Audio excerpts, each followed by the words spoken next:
दीनानाथ जी, open हो गया आपका पीपीटी? हाँ, हो गया सर। इसका जरा फर्स्ट पेज ओपन कीजिए। हाँ, फर्स्ट पेज है audit ISO climate change issue. 9001 हाँ, 2015 मेजर चेंजेस। यस, तो अभी यस। जो आपको मैंने ISO 9001 का स्टैंडर्ड कंप्लीट कराया है विद हम्म, डॉक्यूमेंटेशन। हम्म, तो अभी एक मेरा कैंडिडेट ना इंटरव्यू देने के लिए गया था हम्म, QMS के लिए। हम्म। ओके। और ये हाँ, नोएडा में जो ईपैक कंपनी है ना, वहाँ पे गया था बंदा इंटरव्यू देने के हाँ, लिए। ईपेक में ओके। हाँ, तो वो पैकिंग से रिलेटेड मटेरियल बनाती है कुछ। हाँ, हाँ, ईपेक बनाती है। हाँ, तो उनसे उससे उसने पूछा है कि हम्म, ISO के अंदर अभी कुछ चेंजेस आए हैं, अमेंडमेंट हुआ हम्म, है। अमेंडमेंट का मतलब क्या होता है? एडिशन। इसके अंदर क्या एडिशन। क्या ऐड किया गया है? हाँ, तो अभी फर्स्ट अमेंडमेंट जो इसके अंदर हुआ है ISO 9001 में, वो हम्म, अमेंडमेंट हुआ है क्लाइमेट चेंज। ठीक है। तो यस, क्लाइमेट चेंज से रिलेटेड जो इश्यूज हैं उन्हें हमको कंसीडर करना है as per ISO। Okay. Okay. तो उससे इसने पूछा था कि अगर अमेंडमेंट आ गया है तो क्या ISO का नया सर्टिफिकेट लेना पड़ेगा क्या? क्या उसी से ही हाँ, काम चल जाएगा? ये एक दो हाँ, क्वेश्चन उससे पूछे थे। तो उसने, ये काफ़ी ओके। पुराना कैंडिडेट है मेरा। ठीक है, हम्म, इसने जो है मेरे से पिछले साल ट्रेनिंग ली थी ISO 9001 की। ओके। तो इसीलिए मैंने आपके लिए स्पेशली वीडियो बनाया, क्योंकि रिसेंटली आपका ISO 9001 फिनिश हुआ है और आप भी सेम इंडस्ट्री में काम करते हो। ठीक है ना? Yes, hmm. Yes, yes. तो इसको आज हम कवर करते हैं, क्या क्या चेंजेस हुए हैं इसके अंदर। हाँ, जो ISO 9001 2008 से, वो तो ट्रांजिशन हुआ है 2015 में। हाँ, उसके अंदर से तो कंप्लीट चेंजेस है ही है। वो उसमें तो ये 8 क्लोजेस थे, इसमें 10 क्लोजेस हैं।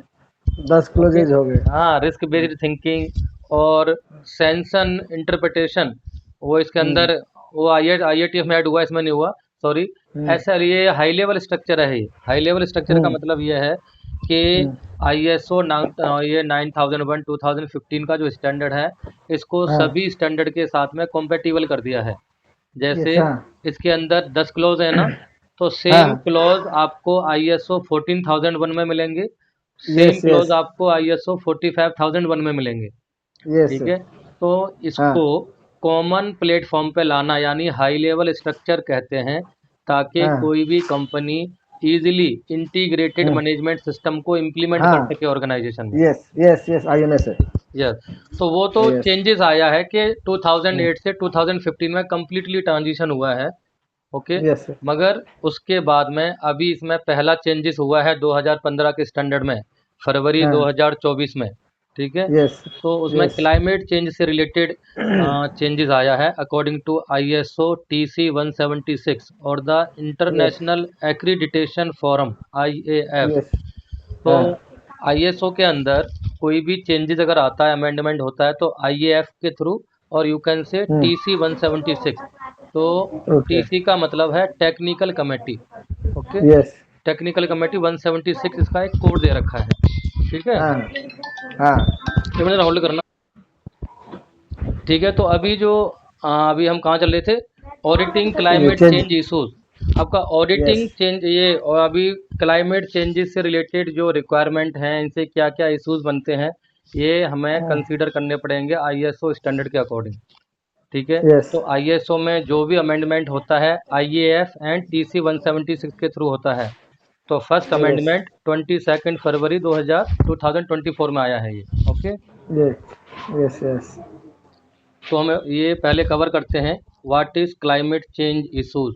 क्लाइमेट चेंज यस, से रिलेटेड क्या क्या इशू हो सकते हैं? तो क्लाइमेट चेंज से यस, मतलब तो आपको पता लग गया, पूरा इन्वायरमेंट से रिलेटेड बात कर रहा यस, है ये। यस, यस, जो इसमें अपना एम करेक्ट। देखो, सिक्स इसमें एम लिखा में भी हुआ था। है definition, a climate change issue can be relevant for different management system disciplines such as environmental health and safety, energy, finance और other aspect of an organization activities.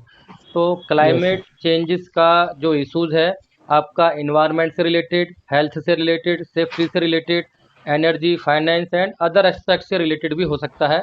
तो मैं आपको एक एक यस, एग्जांपल यहाँ पर ही बता देता हूँ, जो कि ISO ने सजेस्ट किए हैं, तो उसके अकॉर्डिंग हम क्या क्या एग्जांपल ले सकते हैं। हम्म, तो इसमें बता रखा है, while these may have ancillary significance, they are not generally addressed with in the scope of the quality management system audit.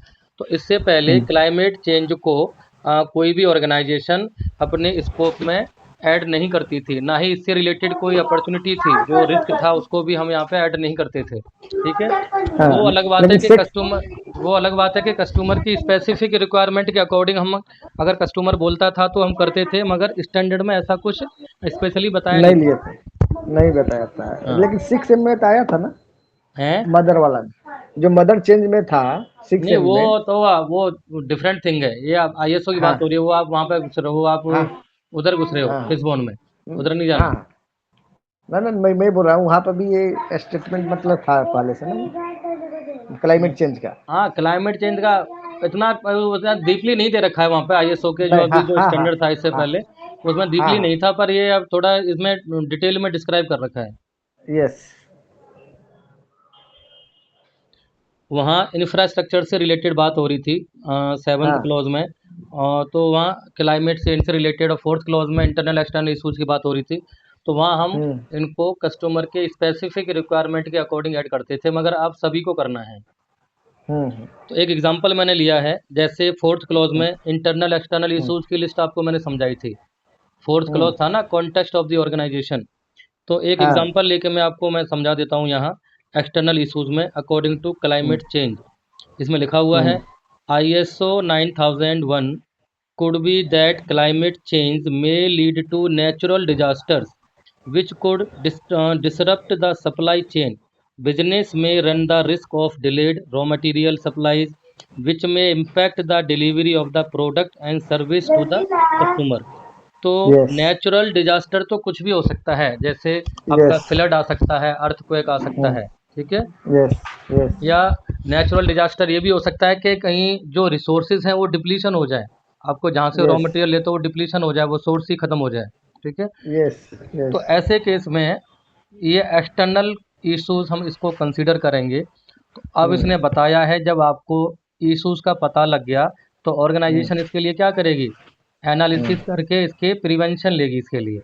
तो यस, प्रिवेंटिव एक्शन क्या लेगी, उसको कुछ जो है इन्वेंट्री वगैरह अपने पास रखनी पड़ेगी, यानी यस, कंटिजेंसी पे काम करना पड़ेगा। किस पे काम यस, करना यस, पड़ेगा, कंटीजेंसी पे काम इस पे। करना पड़ेगा, स्टॉक हाँ, स्टॉक लेना पड़ेगा, ये यस, पहले से फिक्स है। करेक्ट। तो अल्टरनेट सोर्सेस उसको अपने यहाँ पे अरेंज करने पड़ेंगे। यस, तो एक मैं चौथे क्लोज में आपको मैंने ये भी बताया था कि इंटरेस्टेड पार्टीज क्या क्या होती हैं, तो इंटरेस्टेड पार्टीज की नीड और एक्सपेक्टेशन को भी हमने ध्यान में रखना पड़ता है एज पर यस, स्टैंडर्ड। तो यस, यहाँ बताया है एक एग्जांपल, सेफ्टी से रिलेटेड है ये। Hmm, employ expect adequate arrangement in the work place for managing heat related illness such as heat stroke and exhaustion. तो बताया हम्म, इसने कि जैसे एम्प्लॉय है, एम्प्लॉय क्या है, इंटरेस्टेड पार्टी है। यस, अगर कोई एम्प्लॉय ऐसे वर्क प्लेस पे काम करता है जहाँ पे हीट ज़्यादा निकलती है, यस, जैसे आपके यहाँ फॉइलिंग का काम होता है, वहाँ पे हो सकता है कि हीट ज़्यादा निकलती होगी, हीट टेम्परेचर ज़्यादा यस, हीट होता होगा। तो यस, उस हीट से सरवाइव करने के लिए ऑर्गेनाइजेशन को अपने एम्प्लॉयज़ को क्या देनी पड़ेगी, यानी फैसिलिटी देनी पड़ेगी। ठीक फैसिलिटी है, देनी पड़ेगी हाँ, इसकी। अरेंजमेंट करने पड़ेंगे, आपको एग्जॉस्ट फैन यस, लगाना है, कूलिंग और जो है, ताकि हीट वो जो है बाहर निकलती रहे। और यस, अपना जो पीपीज का अरेंजमेंट करना पड़ेगा, पर्सनल यस, प्रोटेक्टिव इक्विपमेंट देने पड़ेंगे। ओके, यस, तो ये आपका नीड्स एंड एक्सपेक्टेशन से रिलेटेड हो गया इंटरेस्टेड पार्टीज में, ड्यू टू क्लाइमेट इश्यूज। ठीक है, हम्म, तो दो एग्जांपल हो गया आपके, सेफ्टी से रिलेटेड हो गया एक, और एक हो गया आपका नेचुरल डिजास्टर से रिलेटेड। यस, अब मैं आपको बता देता हूँ कि क्लॉज वाइज क्या क्या मेजर रिक्वायरमेंट ऐड हुई है क्लाइमेट चेंज के अकॉर्डिंग। ओके, तो इसने बताया है, new requirement, the organisation shall determine whether climate change is a relevant issue. तो वो कह रहा है, जब आप 4th क्लॉज पे काम करोगे, वहाँ इंटरनल एक्सटर्नल इश्यूज की लिस्ट बनाओगे, तो आपको ये देखना है, जो प्रोडक्ट आप बनाते हो, जो भी आपका हम्म, स्कोप है, ठीक है, प्रोडक्ट का, हम्म, वहाँ हम्म, क्या क्लाइमेट से रिलेटेड कोई ऐसा इश्यूज बनता है कि नहीं बनता। अगर हम्म, बनता है तो आपको उसे कंसीडर करना पड़ेगा। जैसे अभी यस, मैंने हीट का बताया, ठीक है, नेचुरल हम्म, डिजास्टर का बताया। हम्म, यूज ऑफ, कुछ एग्जांपल दिए हैं। Use of bio based renewable material, अगर आप बायो बेस्ड मटेरियल या रिन्यूएबल मटेरियल बनाते हो तो उससे रिलेटेड क्या क्या यस इशू हो सकता है। Yes next, requirement to move to carbon natural product and services. तो आपका जो होता है ना कार्बन, ये कार्बन से रिलेटेड कुछ ऐसे प्रोडक्ट हैं जो कि कार्बन, जिनके हम कार्बन यूज होता है उसमें, अगर आप उस प्रोडक्ट को डायरेक्ट ऐसे ही डिस्पोज कर दोगे तो उसमें फ्लोरा फोना के लिए इम्पेक्ट होगा। लैंड कंटेमिनेशन हो सकता है, वहाँ पे वाटर कंटेमिनेशन हो सकता है, अगर उस यस प्रोडक्ट को आप किसी नदी नाले में या किसी सीवरेज वगैरह में ऐसे ही बस फेंक दोगे तो। ठीक है। यस नेक्स्ट है vulnerability vulnerability of the organization to deliver its product and service due to more frequency of storm, water flows, fire, drought that may imply shortages in the supply or difficulties in the distribution। तो vulnerability का मतलब ये होता है, अगर आपके वहाँ कहीं पे कुछ आंधी तूफान आने की संभावना हो, या बाढ़ आने यस की संभावना हो, कोई सूखा पड़ने की संभावना हो आपके एरिया में, तो उस समय ओके पे आपके प्रोडक्ट में या आपकी कम ऑर्गेनाइजेशन पे क्या प्रॉब्लम आएगी और अपने कस्टमर को आप डिलीवरी देने में क्या बाधाएं आएंगी, तो उन बाधाओं यस की लिस्ट बनानी है और उसके ऊपर आपको कंटिजेंसी लेना है, यानी एक्शन लेना है। ओके नेक्स्ट है note, relevant interested parties can have requirements related to climate change. तो इंटरेस्टेड पार्टी से रिलेटेड जो एक्सपेक्टेशन है उनको भी हमें लिस्ट बनानी है, जैसे कि मैंने अभी एग्जांपल दिया था इंटरेस्टेड पार्टी का, हीट से रिलेटेड। यस हम्म तो क्या है इसमें, एक एग्जांपल, ये रिक्वायरमेंट क्या ऐड हुई है। Environmental agreement with community group और नॉन गवर्नमेंट ऑर्गेनाइजेशन। कई बार ऐसा होता है कि अगर आपने ऐसे एरिया में ऑर्गेनाइजेशन लगा रखी है जहाँ पे आपकी जो कम्युनिटी है, जो आसपास के लोग हैं, वो इम्पेक्ट हो सकते हैं। ठीक है। यस तो उनका एग्रीमेंट भी लेना पड़ेगा। ऐसा नहीं है कि यस आपने कंपनी लगा दी, वो अपना वर्कशॉप स्टार्ट कर दिया, जो है आपके आस पड़ोस परेशान हो रहे हैं, वो फिर जाके कंप्लेन करेंगे। यस तो अभी मेरे पास ऐसे ही एक राजस्थान से कॉल आया था कल सुबह। ठीक है। मैंने एक C2 पे कुछ वीडियो डाल रखी हैं पोल्यूशन कंट्रोल के ऊपर। तो उसने बोला था कि सर हम एक प्लांट लगा रहे हैं यहाँ पे राजस्थान में, जो कि गाड़ियों में टायर वगैरह लगते हैं ना, इनसे कुछ क्रूड ऑयल निकालते हैं वो पिघला, इनको मेल्ट करके। ओके तो पूछ रहे थे क्या राजस्थान में ये बैन हो गया है कि कौन कौन से एरिया में बैन हो गया है, या आप बता सकते हैं क्या। तो उसको मैंने बताया ये आपका जोन थोड़ा अलग पड़ता है, मगर कॉमन थिंग तो ये है। अगर आप टायर से रिलेटेड, रबड़ से रिलेटेड आप काम कर रहे हो, तो वो रेड कैटेगरी के ऑर्गेनाइजेशन में आती हैं ये कंपनीज। ठीक है। तो ओके जो कंपनीज रेड कैटेगरी में आती हैं उनको कुछ आपके सेंट्रल गवर्नमेंट के, यानी स्टेट पॉल्यूशन कंट्रोल या सेंट्रल पॉल्यूशन कंट्रोल के कुछ नियम्स होते हैं, लॉ होते हैं, उनको फॉलो करना होता है। तो आपको जो है स्टेट पॉल्यूशन कंट्रोल के बोर्ड में जा करके वहाँ से आपका कांटेक्ट करना पड़ेगा। आप ऐसे ही इंडस्ट्री नहीं लगा सकते कहीं पर भी।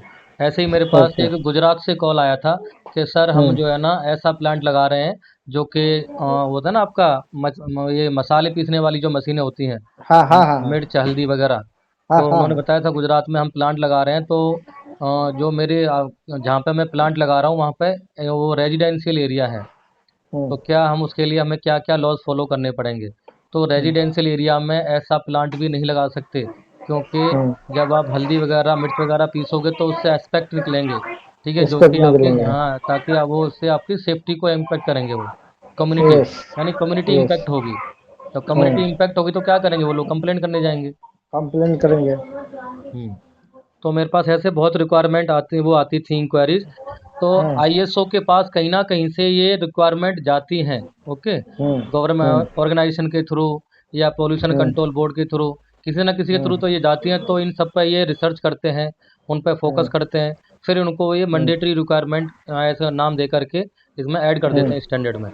तो क्लाइमेट को ओके इन्होंने शैल बोला गया है कि अगर आपका प्रोडक्ट क्लाइमेट से रिलेटेड है, इम्पैक्ट होता है, तो आपको मैंडेटरी है कि उस पर रिस्क को आइडेंटिफाई करना पड़ेगा। करना पड़ेगा नेक्स्ट क्या रहा है, परमिट, लाइसेंस और other form of environmental authorisation. तो अभी जैसे मैं बता रहा हूँ क्या स्टेट पॉल्यूशन कंट्रोल बोर्ड में या सेंट्रल पॉल्यूशन कंट्रोल बोर्ड को लॉज को फॉलो करना है, फैक्ट्री लाइसेंस लेना है, पॉल्यूशन कंट्रोल का जो CTE CTO का लाइसेंस होता है वो लेना पड़ेगा ऑर्गेनाइजेशन को। हम्म, हम्म, नेक्स्ट है climate change related requirement on processes such as packaging, manufacturing, servicing, logistic and among others. तो क्लाइमेट चेंज का कस्टमर की रिक्वायरमेंट भी हो सकती है कि भाई हमारा प्रोडक्ट आपके यहाँ से जो डिलीवर होके आएगा तो क्लाइमेट चेंज होगा, कहीं पे हम्म, आपका ह्यूमिडिटी ज़्यादा होती है, कहीं पे रेनी सीजन होता है, कहीं पे हीट यस, ज़्यादा होती है, तो उसी के अकॉर्डिंग वो यस, आपको पैकिंग सजेस्ट करेंगे कि हमारे प्रोडक्ट को किस तरीके से पैकिंग करके आपको डिलीवर करना है। ठीक है। यस, और उससे रिलेटेड क्या क्या इश्यूज हो सकते हैं वो आपको लिस्ट बनानी पड़ेगी। यस, नेक्स्ट 4.3 में बता रहा है determining the scope of the QMS। जैसे the organization consider to move location due to the higher risk of flooding in its current location. तो QMS में आपको ये डालना पड़ेगा कि हमारी जो कंपनी की लोकेशन है वो ऐसे एरिया में है यहाँ पे कभी भी बाढ़ या तूफान आ सकता है। ठीक है। यस, तो अगर यहाँ पे कभी ऐसा हुआ तो हमारे पास एक अल्टरनेट प्लांट है, हमने लैंड प्रोक्योर कर रखी है, वहाँ पे ये मूव हो सकता है इन फ्यूचर, तो यस, हमें स्कोप में ऐसे लिखना पड़ेगा। ठीक है। ओके, क्योंकि कई प्लांट ऐसे होते हैं ना जो कि समुद्र के आसपास होते हैं या पहाड़ी एरिया हम्म, में होते हैं, तो वहाँ कुछ हम्म, नेचुरल डिजास्टर आ गया तो कंपनी तो हम्म, डंप हो जाएगी, फिर कस्टमर इम्पेक्ट हो जाएगा। तो कस्टमर तो यस, अल्टरनेट सोर्स लेके चलेगा ना कि भी आपके साथ ऐसा हो गया तो आप हमें कैसे करोगे, तो उसको यस, अल्टरनेट सोर्स बताएगा वो कि हमारी यस, कंपनी मूव हो सकती है इन फ्यूचर, अगर ऐसा कुछ होगा तो हम आपको सप्लाई अपनी सिस्टर कंपनी से देंगे, या फिर ओके, जो हमने लोकेशन फिक्स कर रखी है वहाँ पे जाके इसको री इंस्टॉल कर देंगे। यस, ठीक है। यस, नेक्स्ट क्या कह रहा है, the overall intent of the clause 4.1 and 4.2 remain unchanged. तो बाकी के क्लॉज इसमें अनचेंज है, जैसा पहला था वैसा ही है। दूसरा जो उसमें बताया गया था कि आपको सर्टिफिकेट दूसरा लेना है कि नहीं लेना, कोई सर्टिफिकेट हम्म, अलग से नहीं लेना है। ठीक है। बस हम्म, अपने जो आपने फोर्थ क्लॉज पे काम जो भी आपने डॉक्यूमेंट बना रखे हैं, मैनुअल बना रखे हैं, उनमें एडिटिंग कर लो बस। ठीक है, उनको डॉक्यूमेंट को यस, रिव्यू करना है। ओके, अगर आपका प्रोडक्ट जो है आपके प्रोडक्ट कंपनी का स्कोप क्लाइमेट से रिलेटेड कोई इम्पैक्ट नहीं रखता है तो no hmm, need to review the document. Okay. Okay, next है action to address risk and opportunities. तो क्या बता रहा है, communication related to product and service addressing climate change related issues. तो जब भी आप क्लाइमेट चेंज से रिलेटेड इशूज की लिस्ट बनाओगे, उनको एनालिसिस करोगे, आपको करेक्ट प्रिवेंटिव एक्शन की लिस्ट देनी है, यानी करंट कंट्रोल करना है उधर। ओके, तो आपको छठे क्लॉज में मैंने आपको बताया था कि हम हम्म, एक्शन वो इश्यूज को आइडेंटिफाई करके कैसे उनके ऊपर हमें करंट कंट्रोल लेना है। मैंने आपको रिस्क लेवल कैलकुलेट करना बताया था उधर, प्रोबेबिलिटी और अकरेंस को मल्टीप्लाई करके। हाँ, यस, यस, ठीक है, yes, department wise. Yes, next है what are the planned action for these risk and opportunities. तो रिस्क आप आइडेंटिफाई करोगे तो प्लान्ड अपॉर्चुनिटीज बोले तो करंट कंट्रोल क्या रहेगा आपका, वो लिस्ट मैंने आपको समझाई थी डिपार्टमेंट वाइज क्या क्या करेंगे। यस, यस, यहाँ यहाँ पे जो बात कर रहेगा वो क्लाइमेट से रिलेटेड करेगा, आपको क्लाइमेट से यस, रिलेटेड उसको एडिटिंग करना पड़ेगा। यस, उसमें क्लाइमेट वाला जोड़ना पड़ेगा। यस। रिसोर्सेज की बात क्या कह रहा है ये, how do climate change considerations impact on the environment for the operation of the process. तो ये कह रहा है कि आपको रिसोर्सेज में, सेवेंथ क्लॉज है रिसोर्सेज, तो आपको देखना है कि आपके यहाँ जो रिसोर्सेज हैं वो क्लाइमेट से रिलेटेड कैसे इम्पैक्ट हो सकते हैं, या ओके, क्लाइमेट आपके रिसोर्सेज को कैसे इम्पैक्ट कर सकता है। यस, जैसे आप रॉ मटेरियल परचेज करके अपने यहाँ पे स्टोर करोगे। ओके। तो क्या है, रॉ मटेरियल एक तरह यस, का रिसोर्स है, आपको आगे रिसोर्स, आठवां जो क्लॉज है ऑपरेशन व मैन्युफैक्चरिंग के लिए आपको रॉ मटेरियल देना है। ठीक है। यस, तो रॉ मटेरियल को स्टोर करने के लिए आपको क्या करना पड़ेगा, आपको प्रिजर्वेशन करना पड़ेगा, आपको रॉ यस, मटेरियल के लिए अलग से लोकेशन डिफाइन करना पड़ेगा। ठीक है। यस, ऐसे अगर हम बात करें रिसोर्सेज में मैन की, पीपल की, तो उन लोगों के लिए आपको इंफ्रास्ट्रक्चर अच्छी तरीके से बना के देना है, जैसे अभी मैंने सेफ्टी की बात करी थी, हीट से रिलेटेड। यस, ऐसे अगर हम यहाँ पे बात करें इंस्ट्रूमेंट से रिलेटेड, मेजरिंग इंस्ट्रूमेंट हैं, कुछ ऐसे टेस्टिंग मशीन होती हैं जो कि उनको रूम टेम्परेचर पर रखना पड़ता है, स्टैंडर्ड रूम में AC लगा करके। अगर आप यस, उनको 100 फ्लोर में रख दोगे जहाँ पे हीट हीट ज़्यादा निकलती है, तो वहाँ पे वो एरर दिखाएंगे। यस। ठीक है, तो इनको भी हमें कंसीडर करना पड़ेगा। 8.2 का पार्ट ए एंड 8.2.3 में इसने क्या ऐड किया है? Is the organization considering climate change related requirements fan determining और reviewing the requirements related to product and services. तो बता रहा है, जब भी आप अपना जो 8वें क्लॉज में हम ऑपरेशन का नाम है वो 8वें क्लॉज का नाम है ऑपरेशन मैन्युफैक्चरिंग से रिलेटेड। तो यस। मैन्युफैक्चरिंग से रिलेटेड जो भी आप उस पर फिजिबिलिटी करोगे या मैन्युफैक्चरिंग रिसोर्सेज पे काम करोगे, तो क्लाइमेट चेंज से रिलेटेड जो इश्यूज हैं उनके ऊपर क्लाइमेट का क्या इम्पैक्ट पड़ेगा उनको भी हमें कंसीडर करना है। ओके। नेक्स्ट क्या कह रहा है? बी पॉइंट 8.2 में, if there are any claim on product and service related to climate change the organisation demonstrate it can meet them. तो बता रहा है, जैसे आपने कुछ प्रोडक्ट बनाया और आपने उसके ऊपर गारंटी वारंटी दी कि अगर इतने टेम्परेचर पे या इतने कुछ भी जो भी आपने इन्वायरमेंट से रिलेटेड जो कंडीशन रखी है उस पे हमारा प्रोडक्ट फेल नहीं होगा। अगर प्रोडक्ट यस। आपका फेल हो गया तो आपको क्या देना पड़ेगा? क्लेम देना पड़ जाएगा। क्लेम यानी देना पड़ेगा। कोई पार्ट मान लो गारंटी वारंटी में हाँ। है, तो आपको दूसरा हाँ। गारंटी में दूसरा पार्ट रिप्लेस करके देना पड़ेगा। यस। ओके, या फिर आपको पार्ट को ठीक करके देना पड़ेगा गारंटी में है तो। अगर पार्ट यस। ठीक नहीं होता तो रिप्लेस करना पड़ेगा। यस। ठीक है। अब आपने बोल दिया कि भाई हम अपना आपको सर्विस देंगे, चाहे गर्मी हो चाहे सर्दी हो, आपका प्रोडक्ट खराब हो जाएगा तो हमारा एग्जीक्यूटिव आपके पास पहुंच जाएगा, और वो नहीं पहुंचा। यस। और वहाँ आपके जो आपका जो क्लाइंट है कस्टमर उसको लॉस हो गया, उसका जब उसका हर्जाना कौन देगा? आपको देना पड़ेगा अगर आपने देना कमिटमेंट पड़ेगा। कर रखा है तो। हाँ। 8.3 में क्या कह रहा है? Is the organisation addressing requirements related to climate change in product and service design and development.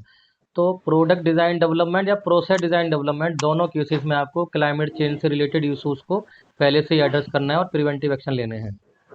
Okay. 8.4, do requirements related to climate change for externally provide product and services. यहाँ बात कर रहा है, कोई भी प्रोडक्ट आप बाहर से परचेज करते हो, जैसे रॉ मटेरियल केमिकल या कोई भी आपके यहाँ पे रॉ मटेरियल के फॉर्म में आता है या जॉब वर्क करवाते हो, तो कुछ भी आइटम आप परचेज करवा रहे हो बाहर से, तो उनसे भी आप ये सेम एनालिसिस करने को बोलो, क्लाइमेट चेंज को ओके। कंसीडर करने के लिए बोलो। और आपकी कुछ स्पेशल रिक्वायरमेंट है प्रोडक्ट से रिलेटेड, तो सप्लायर को बोलो कि वो फुलफिल करेगा उनको। ओके। नेक्स्ट इसमें बताया है, do issues related to climate change indicate the need for specific control of production service provision। तो बता रहा है कि अगर क्लाइमेट चेंज का जो भी इश्यूज हैं क्लाइमेट चेंज से रिलेटेड आपके प्रोडक्ट एंड आपके सर्विस पर मैन्युफैक्चरिंग करते समय डिज़ाइन करते समय क्या क्या इम्पैक्ट डालेंगे, उनसे बचने के लिए आपको क्या स्पेशल कंट्रोल लेना है उसकी भी लिस्ट बनानी है सारी। ओके। ठीक है, वो इधर इस पर बात कर रहा है। तो अब ये कह रहा है, relevant examples like unique identification and traceability of product to sustainable sources of raw material, appointment of competent person including required qualification, post delivery activities such as recycling and final disposal, evidence of conformity to acceptance criteria, control of non conforming output। तो बता रहा है कि अगर आपके यहाँ पे कोई ऐसा प्रोडक्ट है वो यूज़ होने के बाद डिस्पोज करना है, तो अगर वो डिस्पोज होने के बाद इन्वायरमेंट पे कुछ इम्पैक्ट डालेगा, ठीक है, तो उसके हाँ। लिए आपको कुछ जो भी डब्ल्यू चेक पॉइंट हैं वो उसके साथ आपको देने पड़ेंगे अपने कस्टमर को, क्या उससे ओके। डिस्पोज करेगा तो किन किन पॉइंट को वो फॉलो करेगा। ओके। कुछ चीज़ें ऐसी होती हैं कि हमें ऑथोराइज डीलर को सेल करनी पड़ती हैं, आप ऐसे ही किसी को सेल नहीं कर सकते, ना ऐसे ही किसी कबाड़े वाले को दे सकते हो। ओके। तो इन सब चीज़ों के लिए आपको यहाँ हो सकता है कि स्पेशल कॉम्पिटेंट पर्सन भी होना चाहिए आपके पास में। इन्वायरमेंट अगर आपके यहाँ पे ईएमएस का है, ईएमएस से रिलेटेड एक कॉम्पिटेंट पर्सन होना चाहिए जो उसको सारी कंप्लाइंसेस के बारे में पता हो। ठीक है ना? यस। तो ये कुछ पॉइंट हैं जो कि क्लाइमेट चेंज से रिलेटेड क्लॉज नंबर 4, 6, 7, 8 में ऐड हुए हैं। ठीक है, ओके। बाकी 9th एंड 10th में इतना खास इसमें चेंजेस नहीं है। ओके। बस ये बताया है 9th क्लॉज में, जब भी कोई ऑडिटर ऑडिट करने के लिए आएगा तो उसे क्लाइमेट चेंज के अमेंडमेंट के बारे में पता होना चाहिए।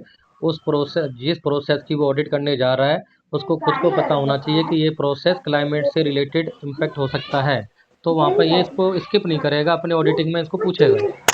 Okay okay. ओके। तो ये आपको मैंने किस लिए बताया, क्योंकि आप भी कहीं पे अपनी ऑर्गेनाइजेशन में पूछो कि जो आपके यहाँ पे एमआर आया उससे पूछिए कि भाई हाँ अभी जो चेंजेस आया आपने उस चेंजेस के अकॉर्डिंग आपने हमारे डॉक्यूमेंट रिव्यू किए, क्योंकि आप फिल्म बनाते हो, आपका इन्वायरमेंट से हाँ। रिलेटेड है वहाँ पे पॉइंट। यस। चलिए ठीक है।